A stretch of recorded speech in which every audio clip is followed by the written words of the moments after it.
Hi! Hello! Welcome to Deepya Usha vlogs. ఈ vlog వచ్చేలకే ఇంక నాకు 9థ్ మంత్ అయితే వచ్చేసింది కదా! అందుకని చెప్పేసి నేనైతే అమ్మ వాళ్ళ ఇంటికెళ్ళడానికి ఇక్కడ లగేజ్ అయితే ప్యాక్ చేసుకుంటున్నాను.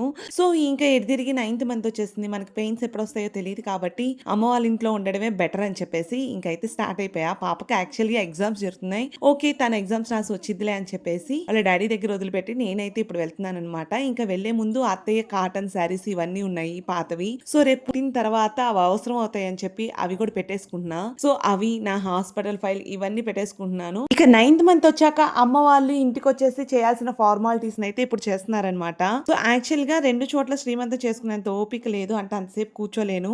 అందుకని చెప్పి ఒక చోటే శ్రీమంతం చేసుకుందాం అని చెప్పి అమ్మ వాళ్ళ ఇంటి దగ్గరే ఇద్దరు కలిపి శ్రీమంతం చేస్తున్నారు. కానీ ఇప్పుడైతే మాత్రం ఇక్కడ ఫార్మాలిటీస్ అయితే కంప్లీట్ చేయాలి కాబట్టి సో ఒళ్ళో సలివిడి పెట్టేసి శారీ పెట్టేసి అయితే తీసుకెళ్దాం అని చెప్పి అమ్మ వాళ్ళైతే కొన్ని తాంబూలాలు అవన్నీ రెడీ చేస్తున్నారు. నేనైతే ఇక్కడ సో నాకు కావాల్సిన జ్యువెలరీ, పాప డ్రెస్సెస్ అన్ని సర్దేస్తున్నాను.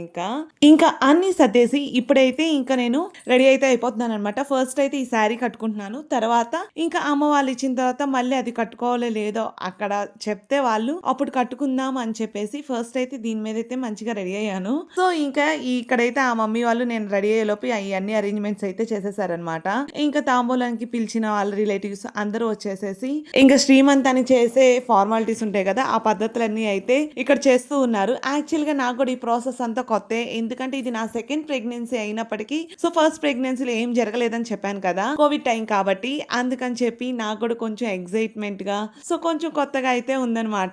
ఇదే టైంలో చాలా కూడా మైండ్ లో తిరుగుతూ ఉంటాయి. ఇది సెకండ్ ప్రెగ్నెన్సీ కాబట్టి ఫస్ట్ బేబీ గురించి చాలా ఆలోచిస్తూ ఉంటాము. ఎందుకంటే ఇప్పుడైతే ఈ శ్రీమంతం ప్రాసెస్ కంప్లీట్ అయిపోయాక నేను పుట్టింటికి అయితే వెళ్తాను. బట్ ఇక్కడ నుంచి నేను పాప కొంచెం దూరంగా ఉండడం అలా జరుగుతూ ఉంటది. ఆ రోజు మార్నింగ్ నుంచి నా మైండ్ లో అదే తిరుగుతూ ఉందన్నమాట. ఇంకా నేను పుట్టింటికి వెళ్ళిపోతాను, పుట్టే వాళ్ళ మీద కొంచెం కేర్ ఎక్కువ చూపించాలి, ఇంకా ఫస్ట్ కిడ్ని ఎలా హ్యాండిల్ చేయగలను అని ఇలానే. సో ఎవ్రీ ఉమెన్ కి సెకండ్ ప్రెగ్నెన్సీలో మేబీ ఇవే ఆలోచనలు ఉంటాయేమో లాస్ట్ 9th మంత్ అప్పుడు. సో నాకు కూడా అలానే అన్ని తిరుగుతూ ఉన్నాయి మైండ్ లో. బట్ కొన్ని కొన్ని సిచ్యువేషన్స్ లో తప్పదు కదా. కానీ తను నేను ఎప్పుడైతే వదిలిపెట్టలేదు, కానీ ఈసారి అయితే వాళ్ళ డాడీ దగ్గర నేను లేకుండా ఉండడం అనేది చాలా గ్రేట్ అనిపించింది. నేను అసలు ఎక్స్పెక్ట్ చేయలేదు. బట్ తనైతే చాలా బాగా ఉంటుంది వాళ్ళ డాడీ దగ్గర.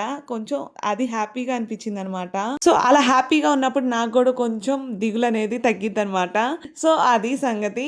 ఇంకా సరే ఇక్కడైతే ప్రాసెస్ అయితే అయిపోయింది. శారీ కూడా ఇచ్చిన శారీ కట్టుకోవాలన్నారు, అందుకని చెప్పేసి ఇంకా సరే అని చెప్పేసి అలా అలా కట్టేసేసాం అనమాట. కట్టేసేసి బ్యాంగిల్స్ అయితే వేస్తున్నారనమాట. ఇంకా ఆ ప్రాసెస్ అంతా కంప్లీట్ అయిపోయాక ఇంకా మేమైతే స్టార్ట్ అయిపోయాము. బట్ ఇక్కడ శారీతోనే వెళ్ళాలా లేకపోతే డ్రెస్ మార్చుకొని వెళ్ళొచ్చా అనే డిస్కషన్ అయితే జరుగుతుంది.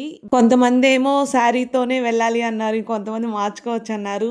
ఎందుకంటే నాకు ఇప్పుడు ఒంగోలు వెళ్ళడానికి ఒక 2.5 అవర్ జర్నీ అయితే పడుతుంది. అందుకని చెప్పి ఇప్పుడు నా కంఫర్ట్ ముఖ్యం కదా, అంతే 2.5 అవర్ జర్నీ చేస్తున్నాను కాబట్టి సో కంఫర్ట్ గా వెళ్ళడం బెటర్ అని చెప్పేసి ఇంకా నేనైతే సరే డ్రెస్ మార్చుకొని వెళ్దాంలే అని చెప్పేసి ఇంకా డ్రెస్ అయితే మార్చుకుందాం అని చెప్పేసి డిసైడ్ అయ్యాను. ఇక్కడైతే ఇంకా ప్రాసెస్ అంతా అయిపోయాక హారతి ఇచ్చారు. ఇంకా డ్రెస్ మార్చుకొని అయితే మేమైతే ఇంకా ఒంగోలు స్టార్ట్ అయిపోయాం. అప్పటికే 5 అయిపోయింది. ఇంకా చీకటి పడితే మళ్ళీ స్టార్ట్ అవడం ఎందుకని చెప్పేసి ముందే స్టార్ట్ అయిపోయాం అనమాట.